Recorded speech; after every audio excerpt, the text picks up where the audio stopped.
Okay, welcome. My name is Roger Berkowitz, and I'm the founder and academic director here at the Hannah Arendt Center.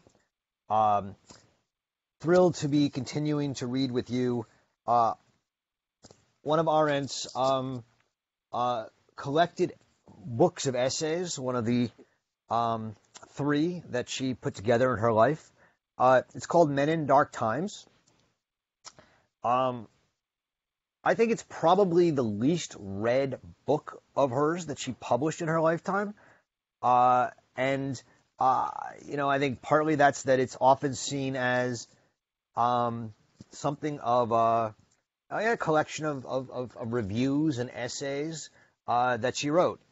And yet I think it's one of her most powerful and pertinent books. Last week we read the opening essay on Gottfried Lessing. We'll continue to return to it because in many ways it is the essay that unites the rest of the portraits of people in the book. And just a reminder that Arendt says in the prologue or the preface that the portraits here are attempts to find illumination in dark times. She says that illumination comes less from theories and concepts than from the uncertain, flickering, and often weak light that some men and women in their lives and their works will kindle under almost all circumstances and shed over the time span that was given them on earth. And that this conviction, she says, is the inarticulate backdrop of the book. And so with that said, how does Rosa Luxemburg, in her writing and her work and her actions, shed light, illuminate? So first of all, I want to point out the obvious, that this book is called Men in Dark Times, and that Rosa Luxemburg is the only woman discussed. One needs to take that seriously. And yet, and in part two of the book, part three of the essay, Arendt will take this question on seriously. She'll talk about the fact that she says on page 44 that Rosa Luxemburg was, quote, self-consciously a woman, and that she believed in vive la petite différence. That there was a power in being a woman, and that she was attracted to manliness, and that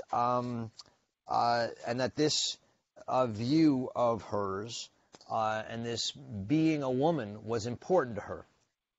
As Susan Oberman has already pointed out in the comments, Arendt reads Luxemburg's, I don't know if you allow me to call it feminism, although I understand that some people will not like that. Her approach to feminist issues, very much in the spirit of Arendt's own approach to feminist issues. Arendt was self-consciously a woman. I think took great pride in being a woman, and saw being a woman as giving her advantages, also disadvantages. She believed in la petite différence. She believed that there was a unique perspective as an outsider, both as a Jew and a woman. So very much Arendt embraces Rosa Luxemburg because she finds in her a similar non-feminist feminism, a non-feminist embrace of being a woman, and yet a public actor. How that relates to her being included in a book, Men in Dark Times, is something I think we can talk about, but it is one of the conundra here. It's not just on this feminist question or this woman's question that Arendt finds in Rosa Luxemburg a fellow traveler. I think Arendt really does find in Luxemburg a spiritual twin in some way. Another Jew, another Jewish woman who engages in typically, this is going to be Arendt's language, typically male activities, philosophy and political thinking for Arendt, revolutionary action for Luxemburg, and yet succeeds wildly in spite of her failures. So, I mean, what most people, I think, today know about Rosa Luxemburg is that she was a radical. She was one of the founders of the Spartacus League, and that she was kidnapped and killed by a group of Freikorps people in 1919 after she and the Spartacus League tried to create a revolution in Germany, and were killed actually by the socialist government in Germany that was interested in keeping them down. Just a quick note: if you're not speaking, please do mute your mics if you can. It will make everyone easier to listen to. I'll give a quick recap of some of the main issues. The book starts out with her talking, with Arendt talking. The essay starts out with Arendt talking about the fact that Rosa Luxemburg failed in all of her efforts is actually, Arendt says, somehow connected with the dismal failure of revolution in our century. There's a way in which she sees Rosa Luxemburg as the revolutionary qua revolutionary. And so you have to remember, she's writing this in 1967, right after the biography by J.P. Nettle comes out. It's a book review of Nettle's book. One wishes one read book reviews like this today. But this is 4 years after she publishes her book on revolution. She's thinking about revolution. She's thinking about why revolutions have failed in the 20th century. And she sees Rosa as an example of, or as in a way, the epitome of that failure. In a good way, that Rosa was, I think, in Arendt's mind, the true revolutionary, and her failure is the failure of revolutionaries. Part 2 is dedicated to the importance of Rosa's peer group, that she came from a group of Polish Jews. And Arendt takes 2 important cues from this. One is that from these Polish Jews, Rosa, as a young person, acquired an unforgiving moral and ethical code, a code of honor. And I think Arendt again sees herself in this. There was a simple experience, she writes on page 41, of a childhood in which mutual respect and unconditional trust, a universal humanity, and a genuine, almost naive contempt for social and ethnic distinctions were taken for granted. So in this childhood, Rosa gained self-confidence, moral taste, and she saw herself as an equal with everyone else in this group. She didn't feel unequal as a woman or as a Jew. She actually felt empowered. And yet she saw herself as above other people. And this kind of arrogance, which I think is something that Arendt shares, a kind of arrogance of someone who knows themselves to have moral taste and self-confidence. This is very much, I think, Arendt's view of herself and of the world. It's one of the reasons a lot of people didn't like her. And it's one of the reasons many people still will criticize her. She's not an egalitarian. She believes fundamentally in her being an equal to anyone else of her level, but she thinks that the world is not full of people who are equal. The second importance of this peer group is that as a Jew and as an educated internationalist Jew, Rosa became, in a sense, was deceived, like a lot of other intellectual Jews were, into thinking that they had no fatherland, that they were citizens of Europe or good Europeans.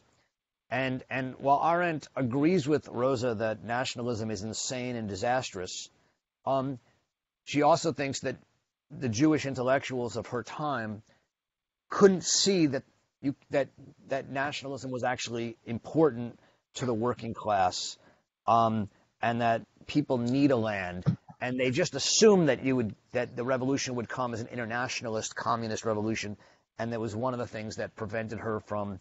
It was one of the few weaknesses that Arendt finds in Rosa's thought, that she didn't understand the importance of the national question.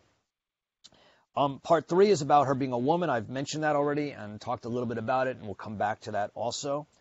But then the real core of the essay is in part 4, in the last part, and this is where where Arendt really expresses her true interest in Rosa as a thinker and an actor. And you can only really understand it if you understand Arendt's and Rosa's critique of the social democrats, the SPD, the Socialist Party in Germany, which was the ruling party at this time. There were the main internal critic of the Social Democrats was a man named Bernstein. And what Bernstein says is that you need to criticize, that he criticized Marx, and in doing so, criticized the idea that you need a revolution in order to bring the working class to power and to a good life. He thought that the poor in Germany already were becoming middle class and becoming, and thus in a sense becoming bourgeois, and that we didn't need a revolution. What you need is simply to increase the revisionist social democracy, not lead to a kind of revolution. And Arendt takes seriously Nettle's claim that the SPD, the socialist government, had become what she calls a pariah party. Now, if you remember her account of pariahdom in the first essay on Lessing, you'll remember that to be a pariah is to be one of the persecuted and the outside, but it comes with certain advantages, and the advantages is a kind of closeness and a feeling of togetherness, and even a kind of feeling of superiority, because one feels oneself special in this close pariah position. And Arendt and Nettle describe the SPD in this way. They say is that it had lost its radicalness. It had become a, quote, a state within a state, and it avoided friction with its society. The people in it had a kind of moral superiority. She compares it to the French army during the Dreyfus affair in France, where Rosa Luxemburg herself had written that the army was reluctant to make a move against the French government because it would have had to take a stand and form another kind of government. What she's saying is that the SPD, even though it was the ruling party, had ceased to actually want to have a revolution. It had ceased to be a revolutionary party. It saw itself as having made it, and it refused the responsibility of actually engaging in creating a new world. It became satisfied with itself. And against this, Rosa was the one who was honest, in Arendt's words, who analyzed what she saw, who was loyal to reality, critical of Marx. What she saw is that the SPD was actually a hindrance to a revolution. The SPD had, quote, a willful non-involvement with the world at large and a single-minded preoccupation with the growth of the party organization. It wanted to protect itself and its standing, and the people in it had sort of become elites who felt themselves morally superior and didn't want to actually engage in politics. In the Lessing essay, near the end of her descriptions of pariah people, Arendt speaks about the so-called advantage of the pariah people, the warmth of pariah peoples. And she says the warmth of pariah peoples cannot rightfully extend to those whose different position in the world imposes on them a responsibility for the world and does not allow them to share the cheerful unconcern of the pariah. This is a statement that I actually corresponded with Daphne Levitt about after last week's discussion, and she wanted some more insight onto this. Well, here I think is actually Arendt's example of what she means by this line. The SPD are those people who have a responsibility for the world. And in seeing themselves as not taking up that responsibility, as protecting their privileged positions, they actually act like a pariah. And they act with this cheerful unconcern of the pariah. And so what Rosa had said is that you actually need, as people who are responsible in the world, who people are not pariahs, who people have power, you need to put together a revolutionary program. And what Arendt loves about Rosa is that she had a program. She thinks she's almost the only socialist of the period who had a meaningful program, and it was the Republican program. Lenin and everyone else thought it was incorrect. But for Arendt, this Republican program is what most made Rosa Luxemburg interesting. And she was completely alone, Arendt says, in her stress on the absolute necessity not only of individual but public freedom under all circumstances. This idea of public freedom is at the essence of Arendt's own thinking about revolution. Her argument in the book on revolution is that the Americans understood public freedom, that they, in the experience of the revolution themselves, in contributing to it and in governing and creating constitutions and working and fighting, she says the Americans had the experience of freedom and came to love it, and then made a country in which that experience of public freedom was paramount. And what she says is Rosa understood through the Russian Revolution. She learned what a revolution is, that revolutions happen in action, and that political action is what leads to a revolutionary Republican organization, not the other way around. Right? Here's what Lenin got wrong, Arendt says. Lenin thought a small avant-garde with a strong leader leads the people to a revolution. And he used the war, the First World War, to make it happen. Rosa was against the war and says, even if the war can help lead to a revolution, we don't want to do something horrible and terrible, especially to the proletariat who are going to die in the war, in order to achieve our goals. The revolution, she thinks, has to come spontaneously from the people. And that's the Republican spirit of Arendt's work. All right, so I'm going to stop there.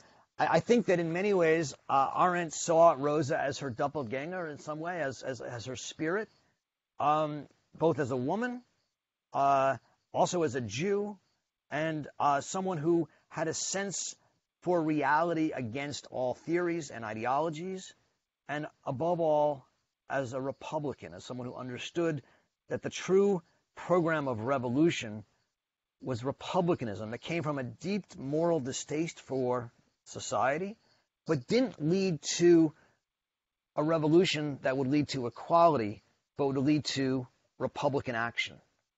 And that's what I think is what Arendt finds unbelievably compelling and illuminating in dark times about Rosa Luxemburg. So I'll stop there.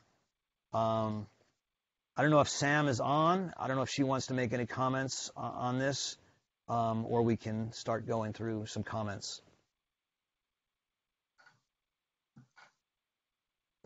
I think it's Sam. I think I won't say too much now. Let's let the conversation unfold and see where people want to take it. One, though, please mute yourselves. There are 3 people who aren't muted, so if you could just take a moment to check that for the conversation, that would be great. 2, everybody should wish Roger a very happy birthday in quarantine. He doesn't get to escape that unmentioned, so happy birthday. I won't sing. And 3, I think it's important maybe, Roger, to talk a little bit about, when you say republicanism, I think it's easy for that term to fall on English-speaking ears with certain connotations, and Luxemburg has an understanding of socialist republicanism, which is a little bit different, but still fundamentally about creating spaces of freedom, which is part of where Arendt connects with her. So that might be important to elaborate on. Great, thanks, Sam, and thank you for the birthday wishes. why don't we? I mean, we can start in a lot of places, but maybe we can start with Susan's first point in the chat. And look, we can always come back to republicanism. I think it is the core of Arendt's esteem for Rosa Luxemburg is her willingness to see political organization start from experience and go out from that, from action. But Susan says, I think very rightly, that Arendt's description of Luxemburg's distaste of the women's emancipation movement seems to completely mirror her own sentiments. Why was Arendt so unable to understand the importance of this movement? So I'll say one quick thing, and then I'm hoping people have many comments on it, which is, Arendt, I think it's easy to say Arendt wasn't a feminist, and it depends what one means by feminist. She was not an ideological feminist. I don't think she was an ideological anything. I think what Arendt likes about Rosa is that she's unabashedly a woman.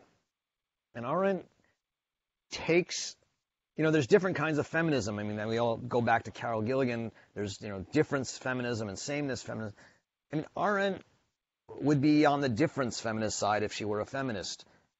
She thinks that there are differences and special things about being a woman.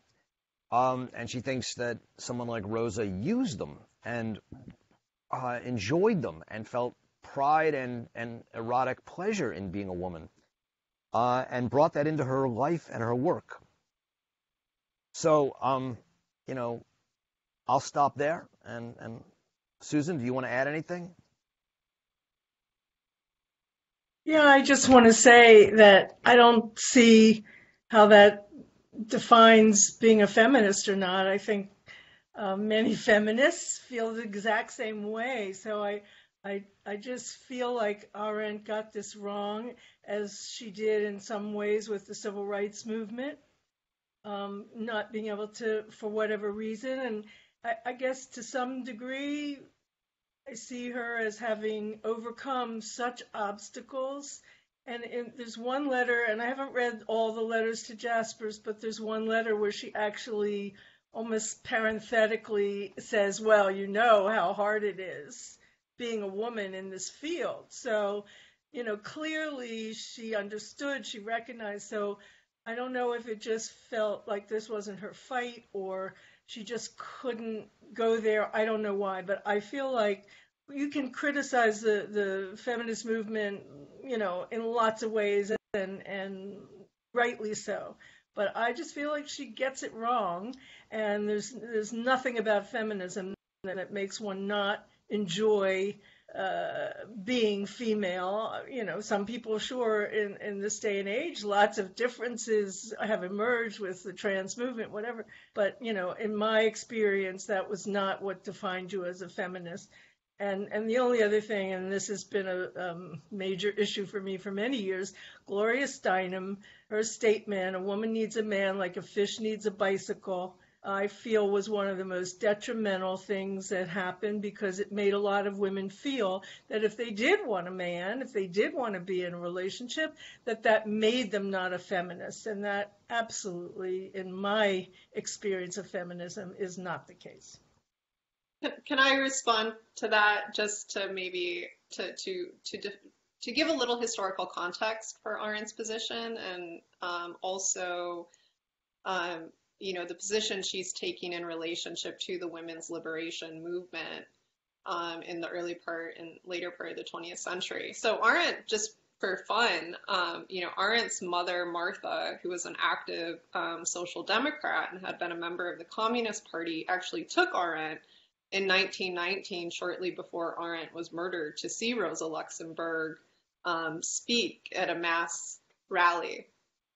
Before Rosa was murdered, just to get that clear, not Arendt.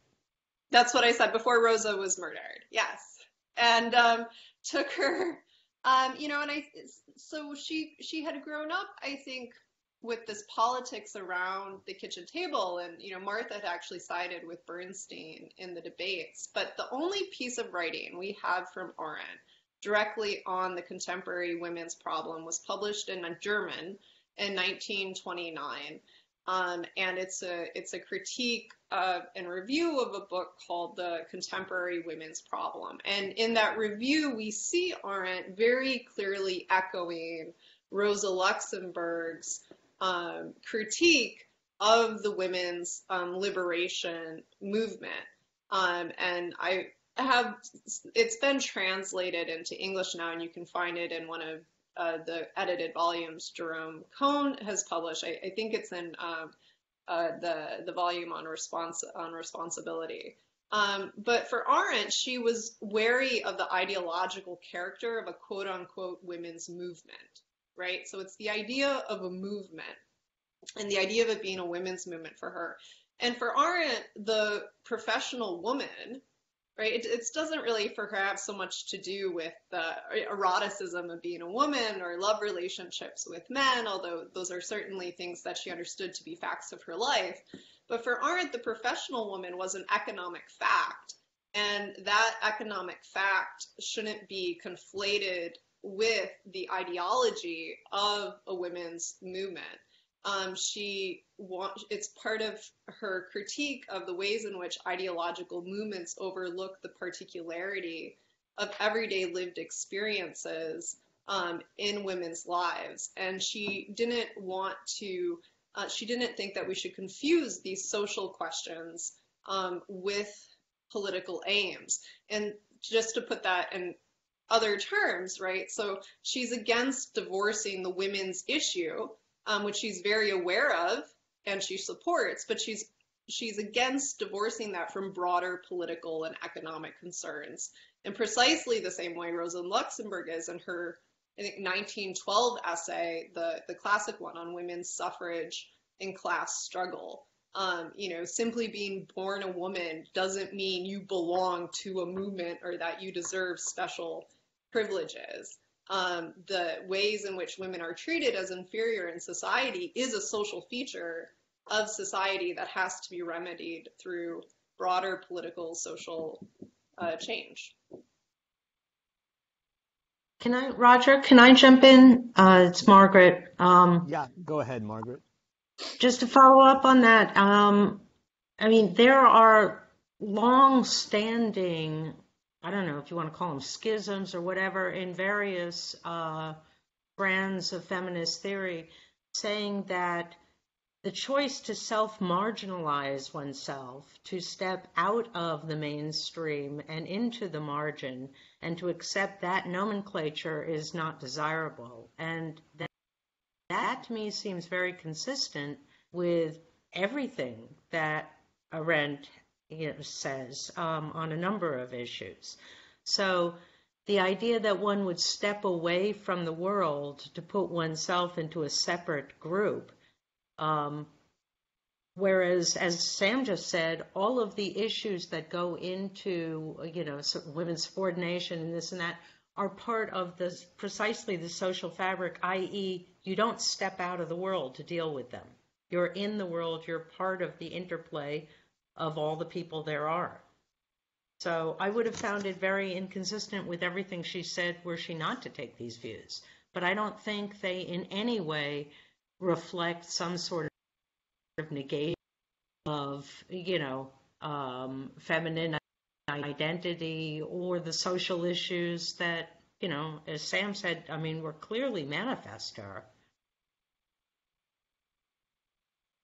I think it's very interesting that she says in this chapter that Mr. Nettle must be pardoned for his masculine prejudices in his interpretation or analysis of Rosa Luxemburg. And I also think that it is very consistent with Hannah Arendt, who, when she was accused of not being Jewish enough, basically retracted from that position, and she said that I am a Jew. I am is very much a similar issue with I am a woman. It's not something that one has to necessarily identify as a member of a group.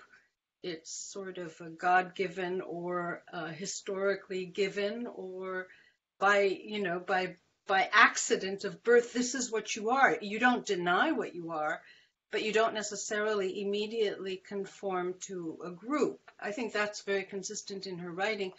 And I also wanted to say that I've worked with Rosa Luxemburg's writings, economic writings, for a long time. And I found that in the Origins of Totalitarianism, in the section on imperialism, that Hannah Arendt relies very heavily on Rosa Luxemburg's economic interpretations.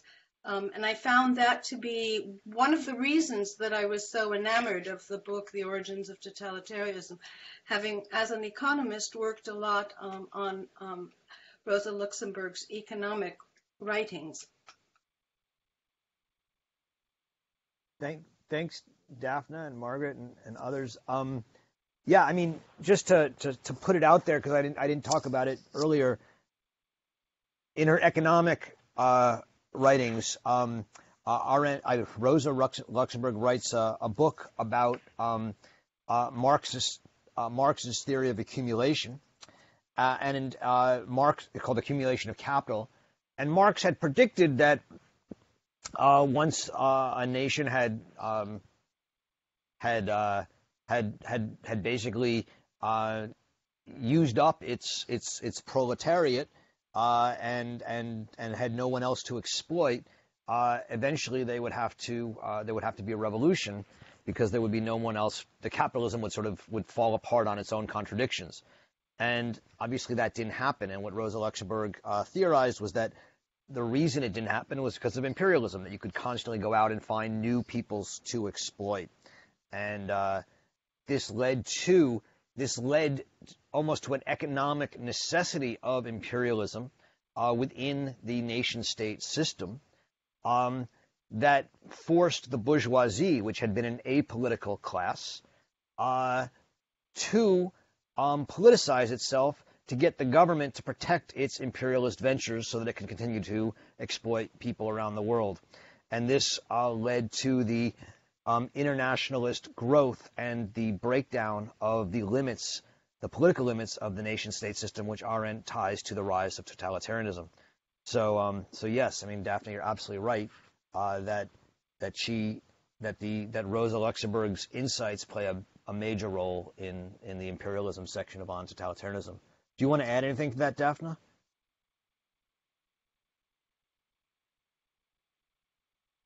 If I could find my cursor. Yes. Not really. I mean, there's so much to say about that particular chapter. It would waste the session, so I'd rather, you kept going. Okay. So, I mean... Can I say something? Yes, who's this? This is Tara. Here, I'll Hi, turn Tara. my video on. Hi. It's okay. I just wanted to say, we can move on, but I had just written in the comments, I've worked a lot with that Luxemburg Arendt connection in Origins of Totalitarianism, and reading this essay, it finally clicked for me what Arendt, it's finally clicking for me, Arendt's total resistance to ideology in any form. And as someone who has read and studied with a lot of Marxists, it's incredibly liberating. And I've also always been drawn to Luxemburg's analysis of imperialism. And I just love the way she says, what she describes is reality. And Roger, you've said this too, and Daphne just said it. Arendt is interested in describing reality, and that is what and that Luxemburg's analysis, even though rejected by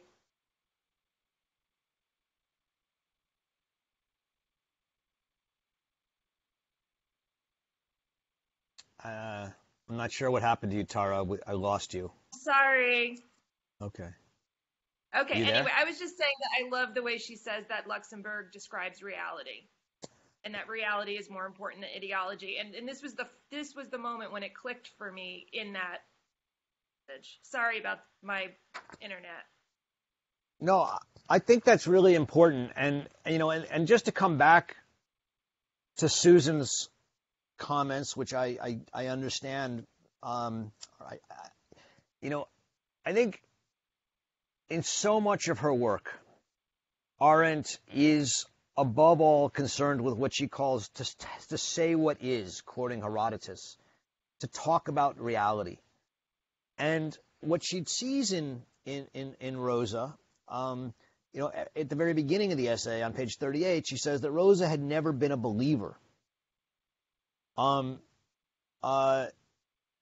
She was as close to revolution and real, and the revolution was real for her. It was not an abstraction or a deflection. It was a real moral imperative. And what mattered most in her view was reality. This is on page 39. In all its wonderful and all its frightful aspects, even more than revolution itself. What really attracts Arendt to someone like Lessing or someone like Luxemburg is their incredible commitment to speaking what is real over and against all systems, all theories. And so the feminist angle is important, and this goes back to Susan. I mean, I think Daphne said it really clearly. Arendt's anti-feminism is not being anti-woman, and not even being not rejecting the fact that it's hard for her as a woman. It's rejecting an ideology, and I think Sam said this too. I mean, Arendt saw the woman's movement as a movement, just like she saw certain Jewish claims about the Holocaust to be ideological, not real, which is what got her in trouble to a certain extent in her book on Eichmann. You Jews can only be victims, something along those lines. And so I think she sees in Luxemburg someone like herself who was absolutely committed to reality. And that is going to upset people. I mean, there's a lot of women today who will not call themselves feminists, not because they're anti what a lot of feminism stands for, but because they don't like certain what they consider to be ideological commitments that comes along with, I think. I don't know if that is Can I step in? This is Jennifer. Please, who's calling? Jennifer Who's Lee. Jennifer, Hi, Jennifer. I'm calling in on a phone. Things have been difficult for me on Fridays these days.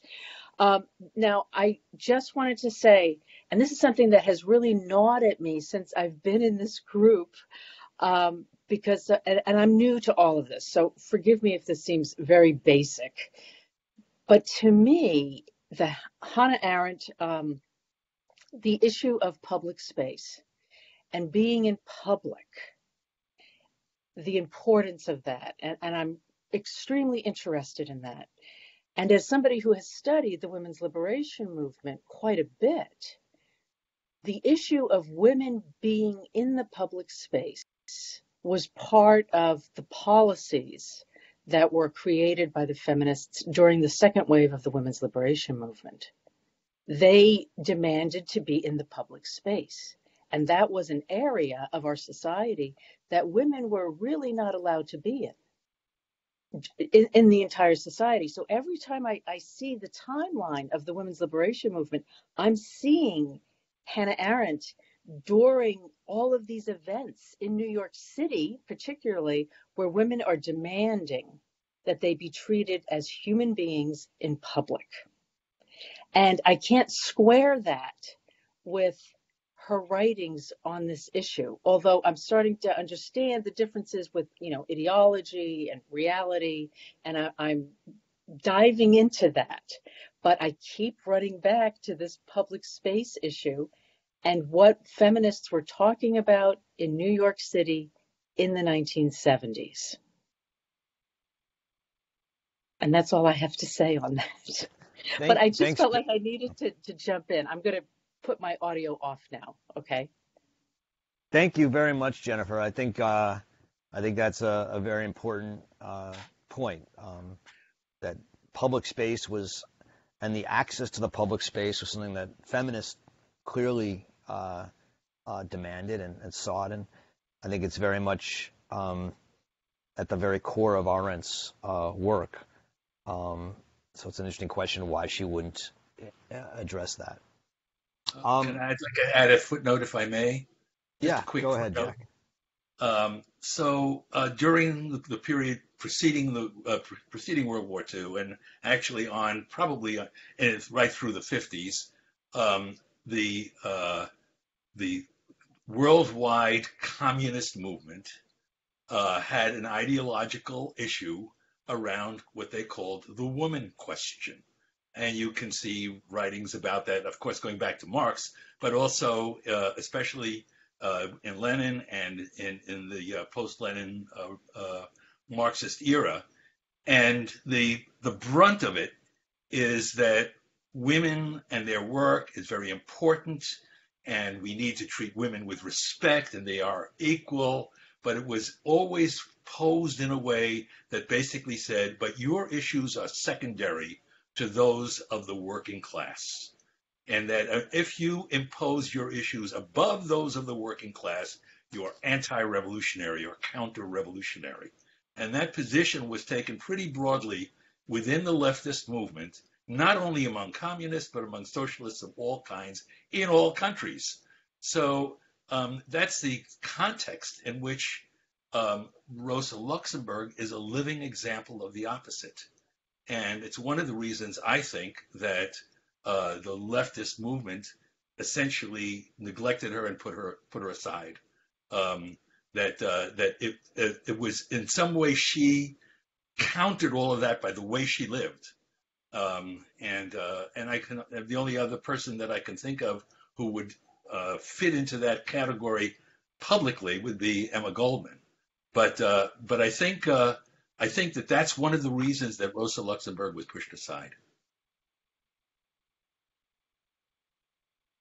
Thanks, Jack. I think the question of why Rosa Luxemburg was pushed aside is actually, I think Jack is hitting on one aspect of it. And I think that's actually in many ways the theme of this entire essay of Hannah Arendt's on Rosa. I said earlier that she begins the whole essay with this question of Rosa's failure as in some ways a mirror of the failure of revolution in our centuries. This is on page 34.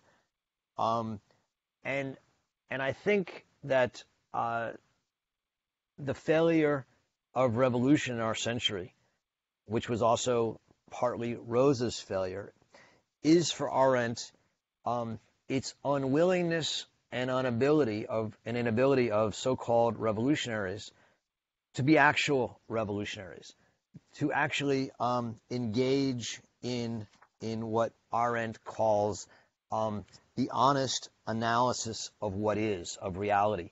There's a line in the interview at the end of the book, The Crises of the Republic, where she's being interviewed about revolution. And she says this in a number of other essays and books as well. It's also in On Revolution, where she says that in a revolutionary situation is when the power of the state or the government has been dissolved, when they've lost their authority and their power. And she says power is lying in the streets. And writing about the 60s, she said the reason that there was no revolution was because the so-called revolutionaries weren't real revolutionaries. They didn't know how to pick up the power. And they didn't know how to pick up the power because they didn't have an honest analysis of reality, of what the situation is. And and she doesn't explain, in either of those books, doesn't really explain what she means by that. In many ways, it's in this essay on Rosa Luxemburg, I think, that you can parse that, because she says that she actually talks about this analysis that only at the bottom of page 50 is where I'm looking, and this is to me the sort of core of this essay. She says that Bernstein and Rosa Luxemburg, on the other hand, had in common that they were both honest, that they both analyzed what they saw and were loyal to reality and critical of Marx. So what does it mean that they analyzed what they saw? Well, for Bernstein, it meant that he analyzed what he saw, and that what he saw was that the working classes were not impoverished, were not paupers, were not purely exploited, but were actually becoming part of society. That there were poor, but there were no paupers, which is related to Arendt's distinction that she makes in On Revolution between the poor and the miserable. And for Rosa, I think it's something more. It's not that. What she saw, and what Bernstein didn't see, nor did the SPD, what Rosa saw was the utter injustice and moral calamity of the world. And it's out of that utter injustice and moral calamity of the world that she found her moral, what she calls on the next page, her moral commitment to revolution. Her commitment to revolution was primarily a moral matter. And this meant that she remained passionately engaged in public life and civil affairs in the destinies of the world. And the moral collapse, the moral travesty that Rosa Luxemburg saw was not poverty. It was a lack of public life. It was a lack of Republican public practice. And so for her, what would make you a revolutionary today is not a Marxist economic analysis of exploitation and expropriation, because for Luxemburg, as for Bernstein, that was no longer real. What made you a revolutionary was the exclusion and invisibility of the working class or the people from the halls of power. It was corruption. It was all the things that took us out of the world as dignified, self-governing Republican citizens, little r Republican citizens. And so what Arendt is saying is that if you're going to be a revolutionary, you can't put it in economic terms today, because Marx was wrong, and the Marxist analysis of oppression is not the correct, real idea of oppression today. What oppression for Arendt, as for Rosa, was a political oppression. And so that's, I think, to me, whether you agree with it or not, that is the sort of crux of this essay, and I'd love to hear what people think about it. Hi, this is Frank. I have a question. It seems that the conversation is getting dichotomous between this deliberate, very sensitive attention to particularities in reality, or this sort of ideological pureness, which occludes people necessarily because of the systems of the thinking. And I'm thinking of somewhere in between there. How would Arendt, or Luxemburg for that matter, deal with matters, let's say, of false consciousness? Or do we assume that working people know exactly what's in their self-interest without understanding the notion of false consciousness? So therefore, you need leaders, you need people to clarify, or in some cases simplify, or take direction, or create direction. At the same time, listen to them, but not listen to them blindly, I think.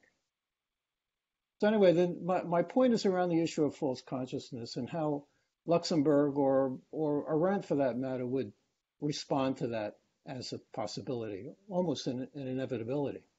Yeah, Frank, that's an amazingly important question, and I really thank you for bringing it up. I'm gonna give an answer, and I'm gonna ask other people, including Samantha, to tell me whether they think I'm right, because I haven't framed it in that way to myself. But I don't think Arendt takes false consciousness seriously. Arendt, in her essay, Crisis in Education, says that all political education sounds like and has an element of totalitarianism and tyranny in it.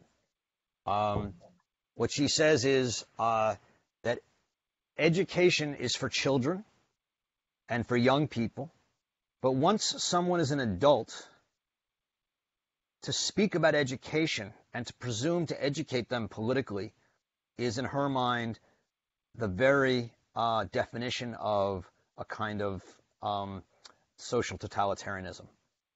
And so to say that people are suffering under false consciousness and to say that it's our job to lead and teach them is for Arendt, I think, about as dangerous a proposition in politics as you can imagine. That doesn't mean you can't argue with people. It doesn't mean that you can't seek to persuade people of your opinion and show them that they're wrong. But false consciousness doesn't have at least in my hearing of it, and maybe people may disagree with me on this. False consciousness doesn't sound to me like an argument. It sounds to me like I'm telling you you're wrong, and I'm smarter than you, and here's what's right. And so false consciousness is almost impossible without a kind of sense of superiority, which Arendt thinks is absolutely allergic to all Republican equality in the public and political sphere. I don't know if, Sam, do you want to say anything about that, or I'll let other people respond too? I think it's, bit of a yine. So, I mean, Arendt, one of the things that I love about Arendt is that she was absolutely not afraid to tell people they were stupid. There is more than one instance in Correspondence or during public panels that have been published where she says that person's an idiot, or this person doesn't know what they're talking about. Certainly if we think about false consciousness strictly within the Marxist sense, then I think Arendt is unsympathetic to that strictly Marxian notion of false consciousness. She's wary of psychology. She's wary of what critical theory calls Freudo-Marxism. And she doesn't think that we get to the truth through those lenses. But on the other hand, she certainly thought that some people were closer to the truth than others in their way of thinking about the world. And for her, that's part of the work of understanding and the necessity of judgment to discern fact from fiction. And so I think, when I hear the term false consciousness, I think I hear it in the way, I'm sorry, I forgot your name, who was just speaking, that Frank. It's that Frank. was Frank. Frank, it's taken on this kind of colloquial sense of, me telling my sister because she's a housewife with 5 kids that she's unhappy because she's unthinkingly given into the patriarchy and isn't free, right? And I think Arendt would have been very wary of that kind of claim. And I think Ken Crimstein in the chat box brought up the question of identity politics. And I think here is one of the places precisely where Arendt's a really helpful, the way she thinks against ideology and politics constructed out of any form of ideology or identity in that sense, is dangerous. This is why, to go back to Roger's point from a few minutes ago, where she's finding solidarity with Rosa Luxemburg and thinking about the women's issue as a political issue. It's not a social issue. And we don't get to a politics through these kind of identitarian claims or claims about psychology or claims about social inequality. She's looking for a more durable, lasting politics, and that has to be grounded in something else. Can I come in here, Dave? Yes, David. The first thing I'd like to say is a question, really. Maybe you or one of the others could help me clarify this, because I'd not well read enough, really. But my sense of it was that Rosa Luxemburg, I don't know to what extent Arendt, but it seems to me that Rosa Luxemburg is sympathetic to the labour theory of value as developed by Marx, and to his understanding of certain contradictory processes within capital, but not sympathetic to, I think, what Arendt calls, or Luxemburg may have called, the Hegelian entry, which is to believe in a law of history. So it seems to me one can explore the contradictions of capital and the ways that they drive capital in a certain way to preserve the rate of profit without having to sign up to or call inevitably Marxist the idea that there's an iron law of history and the contradictions will be exposed and there'll be a revolution. I think that tends to degrade various dynamics within Marxism. And of course, within the Marxist theory and with the Labour theory of value would be very close to it, the idea of false consciousness. But again, I don't think false consciousness should be degraded into the idea I go around telling people what their real interests are. I think if you think of the dialectic of being unconsciousness, which I suspect Arendt would have been sympathetic to, that in the process of certain forms of struggle, certain forms of being create new forms of consciousness, which include within them a new awareness of one's position. And of course, people who have written about that or who have set themselves to try and describe it then may have access to people in a different way. But I don't think it should be just degraded to people walking around telling people. I think it's more subtle in terms of the relationship between being and consciousness, and certain forms of being, say, working in a factory and believing, well, my boss is very good to me because he gives me 2 weeks holiday a year, may be inevitable until one's relation to that labour process is transformed. And one of the ways it is transformed, of course, would be through some political process or engagement in the political process.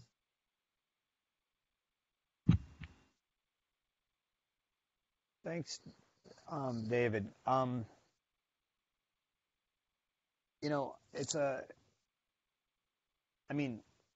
take the point that Sam made before that Arendt thinks certain people are wrong and stupid. And I take your point that people can change and learn. Both are obviously true. But what I would want to stick to is that anytime an adult has an opinion for Arendt, that's their opinion. And I don't think Arendt has any sense of dialectical idea that their opinion will in some way lead to a higher truth over time through antithesis and argument. I don't think there's any kind of dialectical thinking in Hannah Arendt. I think she has nothing but contempt for such a thing. For her, it's an opinion is a common sense, and it's and yes, people can change their opinions and their common sense, but they can get worse just as easily as they can get better. They can become people who agree with me can suddenly disagree with me, and I think they made the wrong choice, but that's their opinion.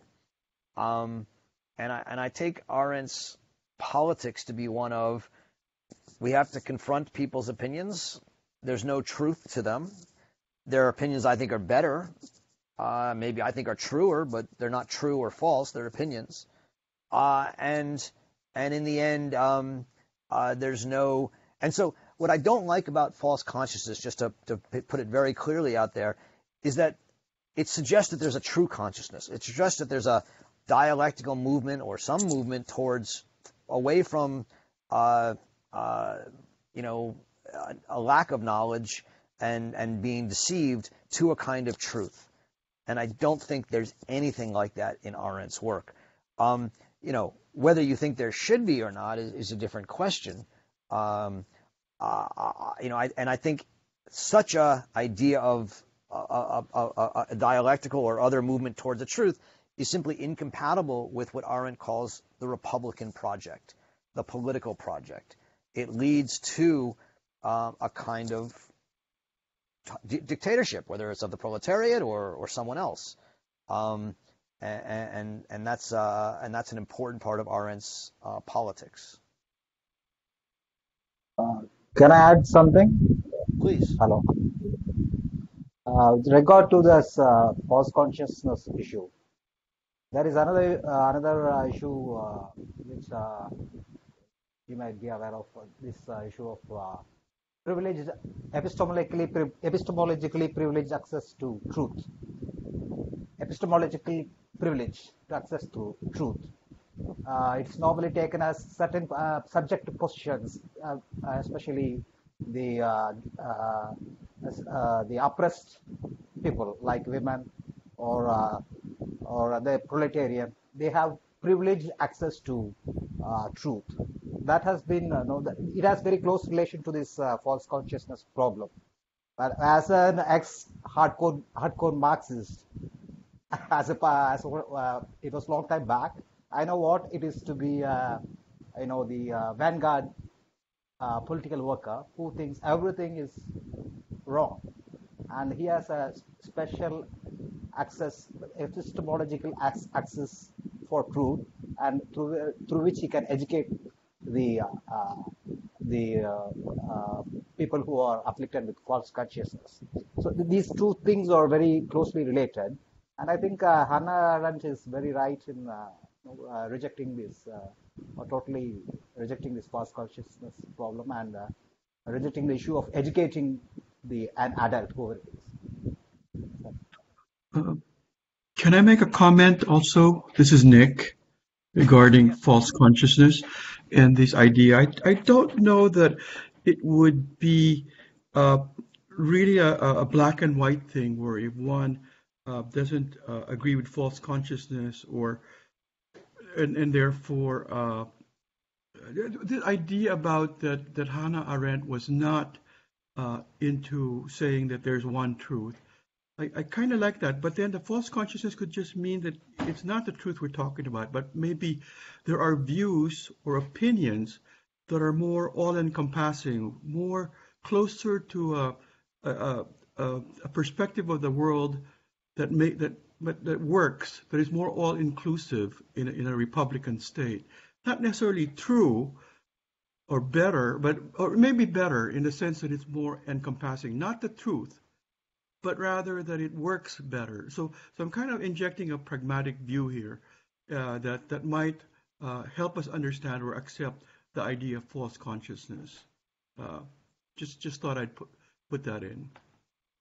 Can I respond to Nick on that one, Roger? Go ahead.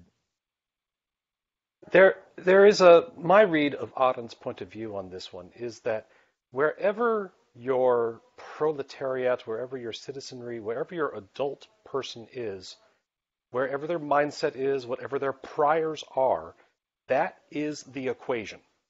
And that to disregard them and their point of view and it could be false, could be completely based on non-facts, but that is where they come from. And if you are not able to relate to where they come from, then you are dictating. By definition, just by definition, that is a dictatorial standpoint of deciding what is right or wrong, what is good or bad, what is better or not better. It is a wiping out of the literal reality of where the people come from. You may want to build to someplace else, politically, ideologically, but you have to start with pragmatically where people are and then move forward. That's been my reading of Arendt. Roger, what is the relationship between the question of false consciousness and authenticity? Okay. Thanks, Bob. I think I hadn't thought about it before, but I think there is a connection. I mean, by authenticity, do you have in mind something like Heideggerian philosophy and Heideggerian seeking after the authentic? Is that where you're coming from, Bob? Yes, that and some other existentialists. Right. I think it's an excellent question, and I think Arendt is suspicious of both the Heideggerian authenticity as well as the false as well as the idea that certain classes, whether they be the proletariat or the white Aryans, have a true authentic view of the world. I think I think her critique of Heidegger is very much that in the Einständigkeit, in der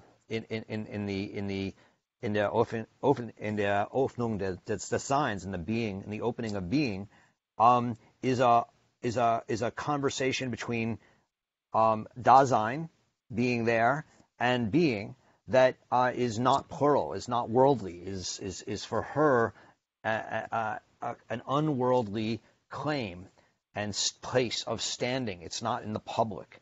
And as a result, that kind of authentic calling is always for her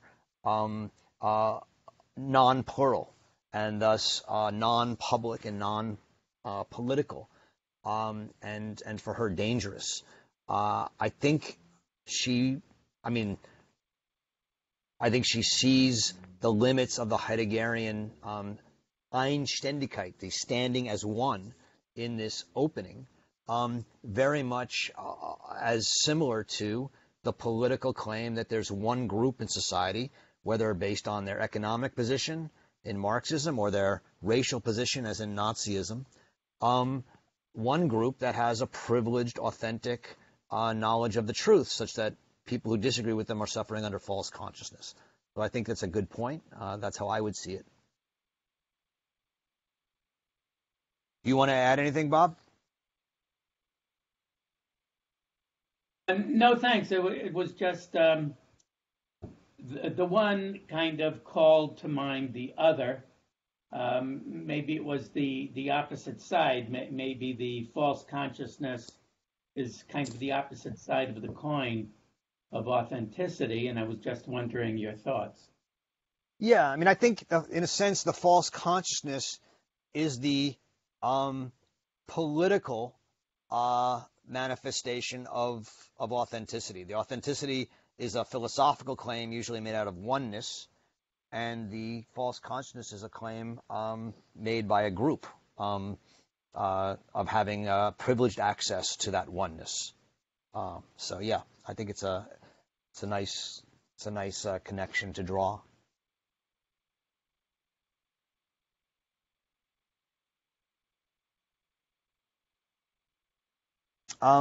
I saw that. Susan Oberman, I think, is responding to someone where she says, "So you're saying it isn't that people have false consciousness, but that they are idiots or wrong?" I actually think that's a fairly okay in Arendtian language. Yeah, I think Arendt thinks there are people who are wrong. She thinks there are idiots, but she doesn't think they're false. And she doesn't like the claim of a privileged position of truth.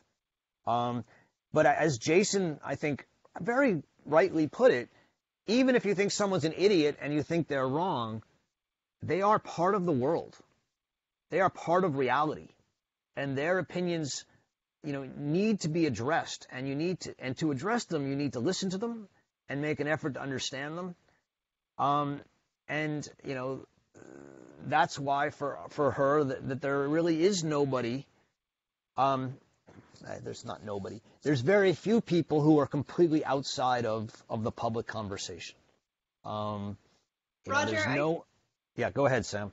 No, I want to disagree with you a little bit. I think false is a sticky word. When Arendt used the word idiot in her writing, she always linked it to the Greek etymology of idiot, which literally meant somebody who lived their entire life in private and was only concerned with their own household. And so, by virtue of that, an idiot is somebody who fundamentally is not concerned with the public realm. I think Arendt is very intensely interested in consciousness. She writes about consciousness and conscience in a lot of her work. And that has a lot to do with the way in which we come to face reality and that what is that you were talking about. And so, does Eichmann, for example, have a kind of, he has an absence of a certain kind of consciousness, she says, right? A kind of fundamental inability to think. People who do evil lack a certain ability to think. Is that a kind of, absent consciousness? Would we think of that as false consciousness? But Arendt, I think it is worth saying that Arendt certainly, while she wants to create spaces for freedom where we can appear before each other and engage in political conversation, she certainly did not think that we have something to gain from everybody who has an opinion, or that we should engage with everybody who has an opinion. That appears time and again throughout her correspondence, where she, on a number of occasions, refused to talk to people because she didn't think she had anything to learn from them. And I think she's interested in not only, protecting spaces for engagement, but protecting the life of the mind, and thinking about consciousness. So it's really hard to make that coincide with the idea that public space and hearing from people, even when you disagree with them. I mean, who decides whether this person is worthy of being heard from? And if you're going to say to people, oh, you're wrong, you're wrong, you're wrong, why would they want to engage with you? Yeah, and also for me, the whole idea of the public space is so that we could actually engage in conversation, exchange in our own different perspectives, and by doing so, modify some of our perspectives into something, shall we say, more, I would just say encompassing, or more worldly, even, in the sense that it works better in the world, works better in making the world better. So there are opinions, and there are opinions in the sense that somebody ends up thinking that some opinions are idiotic or stupid, because there are opinions. And the whole idea of engaging with each other in the public space is to come up with something better. And shall I say, using the terms we've been using, is to overcome some false consciousness, if you will. So that would be my input. Can I add something to this? Go ahead. Yes, go ahead. Well, this issue of conversation between some kind of right opinion and some kind of wrong opinion, we have to think this in terms of the Greek democracy, in which a person who put forward an opinion has to take responsibility for an opinion. That is an important idea in the formulation of Greek democracy. You cannot, anybody can, in the Greek democracy, in the how it functioned in the ancient Athens, anybody is free to put forward his opinion, but he should be what you say. He should take responsibility for his opinion, so that it essentially precluded any kind of throwing out any kind of opinions. So when you're going to put some opinion in the public sphere, in a public discussion, the person has to be responsible. In the sense, I'm not actually, I can't recall the exact terms, which is has some relevance to the last session.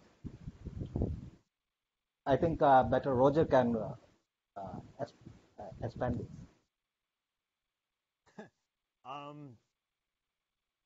Yeah, I'm not entirely sure what the disagreement was before. I like the idea of, you're saying to take responsibility for your opinions. I'm not, in Greece, obviously that meant one thing, that you could be exiled or such if you violated your oath. I'm not sure what it would mean today, but it's an interesting idea. I mean, Arendt is clearly dissatisfied with the German SPD because she sees them as not taking responsibility, in the sense that they have largely, in her mind, refused to engage in meaningful political change. they've, in a sense, embraced the status quo and embraced their own privileged position as sort of a party that's both outside and inside the government, that they can sort of be critical of it and yet enjoy their privileges. She sees Luxemburg as someone who is willing to engage in taking responsibility in the public sphere, fighting for her vision of society. Now, one thing that's not mentioned in the essay, at least I don't remember it being mentioned in the essay, is that Luxemburg, did so violently. Her Spartacus League, in 1919, engaged in an attempt at a violent revolution. They took over certain offices and the press. She called for revolutionary violence and no negotiations with the revolution's mortal enemies, namely the government, the SPD government. So Arendt really doesn't talk about that. And if we go back to her essay on violence, which we just read a couple weeks ago in this group, she says that there are times when violence can be useful and when it serves ends. But that usually the result of violence will be more violence, not a new world. And I think that is an interesting and important contradiction in Luxemburg's thinking, insofar as she has this strong Republican program. She believes in not having a leadership lead to a revolution, but revolution come from below. And yet she was willing in 1919 to call, from her position as the editor of this magazine, this newspaper, the Red Flag, to call for a violent overthrow of the government. It strikes me that that's somewhat inconsistent with Arendt's reading of Luxemburg as a Republican. And it's, I think, not surprising, therefore, although one could call it deceptive, that Arendt leaves that out of the essay.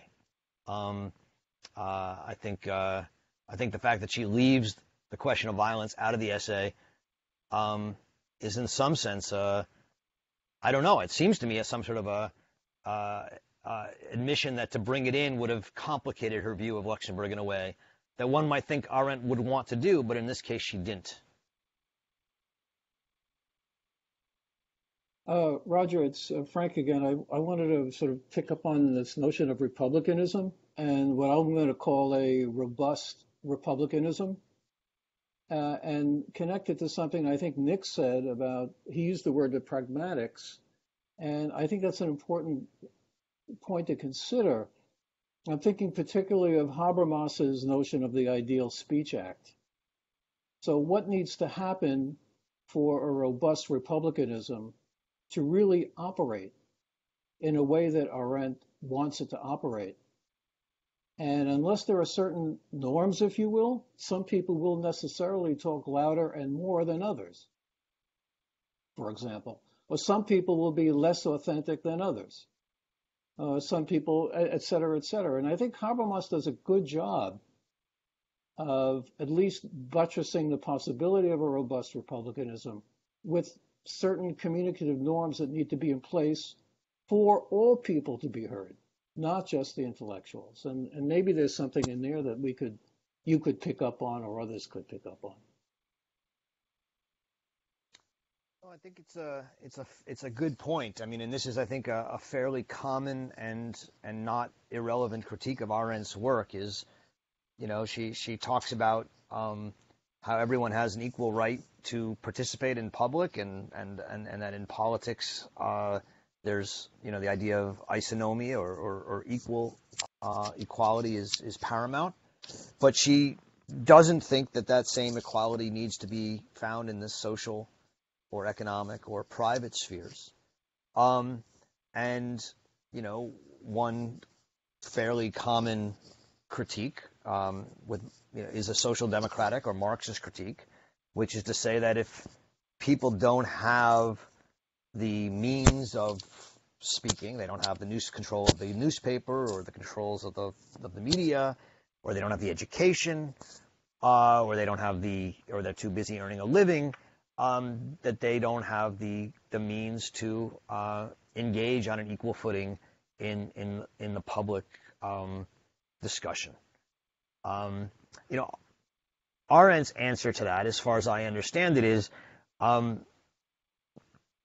there has to be some basic level of minimum lifestyle that is guaranteed. She talks about this in answer to a question in a conference in 1974 in Toronto.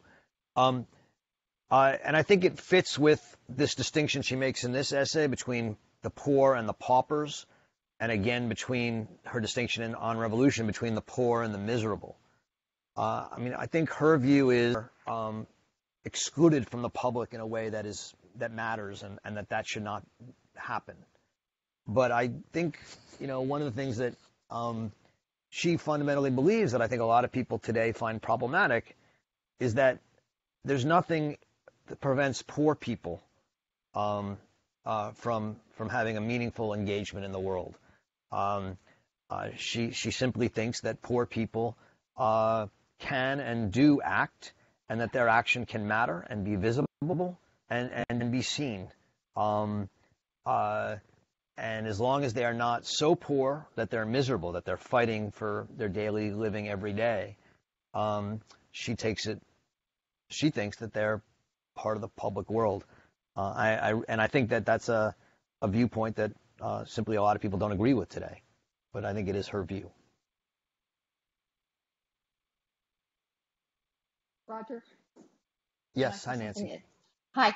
I've been thinking about the here and now emphasis that we talked about before, and we've talked about it quite a bit, and the way temporality or any kind of vision of the future is really not so central to Arendt's vision. It's almost like it's the here and now, the analysis, the revolution, the event is all very located in time, maybe in space. But the action, if you think ahead to what kind of society is going to result, she has less to say about that. And what my impression is that there's more, that the conditions for a republic and for dialogue is what she's after. And yet, since it doesn't feel, her vision doesn't seem teleological. It seems always dynamic and not static. So there's not a telos. There's not an endpoint where everything's going to be okay for society. So I wanted you to just help me think about that in terms of the real, the here and now, the analysis, and then what? I think it's a good point. Arendt doesn't have an endpoint because she doesn't think she knows the truth. I don't think she has. I don't think she feels confident that she knows what the future revolution should look like. I think she's fairly confident that she knows that the revolutionaries of the 60s and many of the revolutionaries of the 20th century, in her mind, didn't know what a revolution would look like, which is one of the reasons they failed over and over again. I think she thought the Americans in the 18th century and the French, to some degree, had a sense of what the revolution should look like, that it should be governed by freedom, and that the Americans got closer to it, in her view, than the French. And she thinks that one of the problems with all revolutions after the American and French revolutions is they took the model of freedom from the French rather than from the Americans, and that became, in her mind, dominated by the social question and therefore ever more foreign to the reality of people around the world. What the current reality is and what would be the next, what would mobilize and emerge as the spirit of a new revolution, is something I don't think Arendt, I don't know if she has a strong idea of it. I don't think she does. I think she's obviously at times she speaks of things like federalist confederations, and she speaks of little civic republicanism or republicanism. She speaks of local town councils. I mean, she certainly has things she likes, but I don't think of her as, and she certainly thinks that we are in need of, in some way, a revolution today. She thinks that power has largely been lost by Western governments. But I don't think she has a vision herself of where it should go. And I'm not sure she ever encountered someone who she thought had the right vision. I don't think there's anyone she speaks of more glowingly along these lines than Rosa Luxemburg. But I mean, her whole analysis of Rosa Luxemburg is that she failed, and her failure is indicative, exemplary of the failure of revolutions in the modern era. I think Arendt is hopeful that someone will come around who does the analysis with the honesty of the real world and creates a revolutionary movement. But I don't think she herself is that person.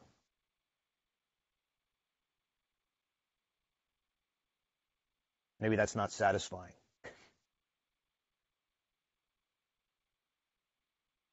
Maybe I'll add something. Oh, sorry, I'm being a good citizen and covering my camera. Can you hear me? Yes. Hi, Yasmin. Hi, Roger. Hi, everyone.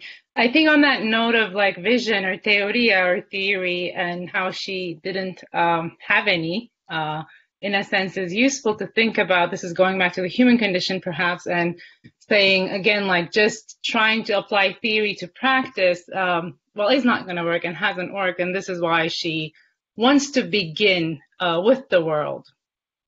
The way in which she understands political thinking as it is informed by political phenomena, I think, is a driving force in articulating all these concepts or conceptions or terms of revolution and freedom and power and even justice.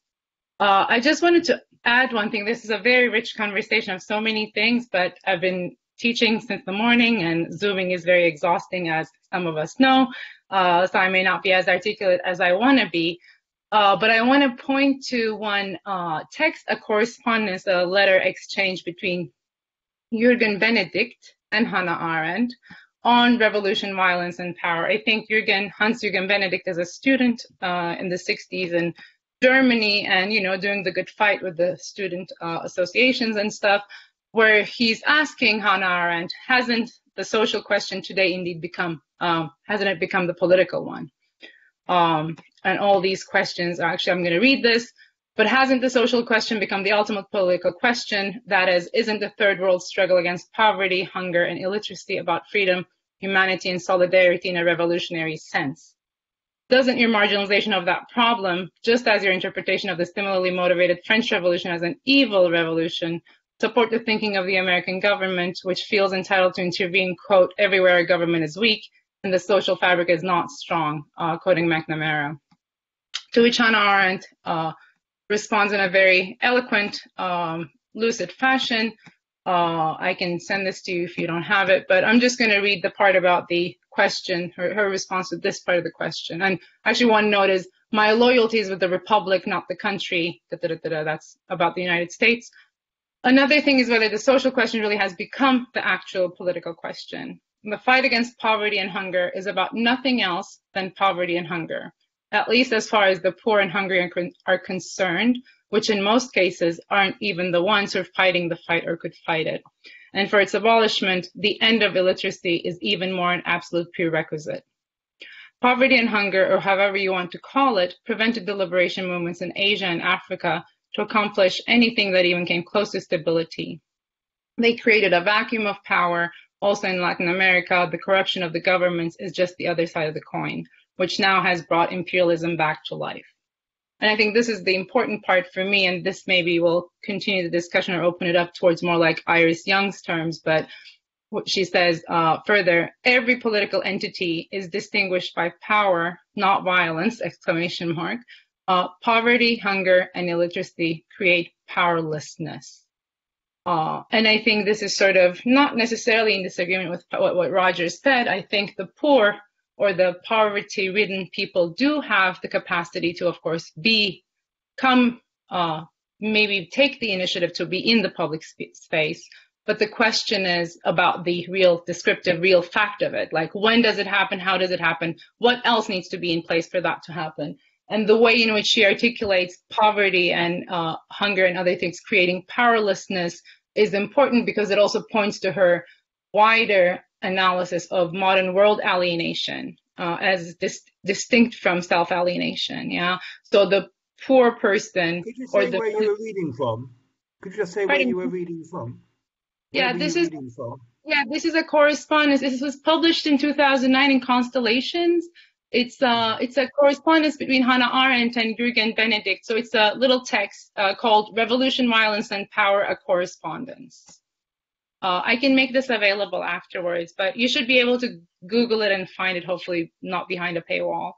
But the question is becomes about power and the way in which power can emerge in togetherness when you can, in fact, have the capacity to, first of all, recognize a world as a common world and then create it anew, perhaps, which are not so easy things to do. And maybe this was why Marx was extremely optimistic about, the worker facing the brutality, like the real conditions of his existence. Like he really meant the machinery, like the real life, the 12 hours or 16 hours you spend in the factory, yeah? And not make another ideal world for it, to replace it. But I think going back to the beginning, if I may sum up, the vision is, the lack of the vision or the absence of the vision is, I think, the strength of Hannah Arendt's analyses or political or philosophical thinking.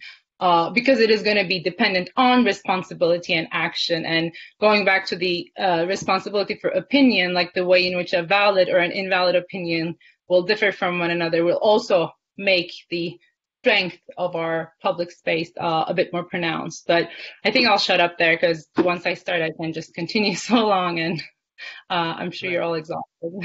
Thank you, Yasmin. And we're actually out of time. I think it was a good way to end. I'll just put out 2 cents worth. I think that the question of the hungry, right, which Yasmin was bringing up and which Arendt talks about, brings up this distinction between the poor and the miserable. For her, I think the people who are hungry are miserable, are people who are, because they're hungry, they can't actually dedicate themselves to the public realm because they have to worry about finding food. And so she says that in such a situation, then people need to be fed. There needs to be a basic protection against misery in order for a kind of politics to happen. Now, those people can also, in a Rancierian fashion, enter the public realm, but it's much harder. But we're out of time, so I think we'll leave it at that. Thank you, guys. Thanks, Yasmin. Thanks, everybody. For next week, just so you know, May Day, we're reading 2 shorter essays in the book. Her essay on Agnello Giuseppe Roncalli, the Pope, and Isaac Dinesen. And I realized I made a mistake before and said that this was the only essay about a woman in the book. Obviously, Isaac Dinesen is also a woman, so I apologize for that mistake. But look forward to reading those 2 essays. They're both fantastic essays. The one on Isaac Dinesen is more well known, and it's really important for the question of storytelling in Arendt. And the essay on the Pope is actually less well known, but it's actually really quite fascinating. So look forward to the discussion next week. Enjoy reading Hannah Arendt, and we'll see you guys soon.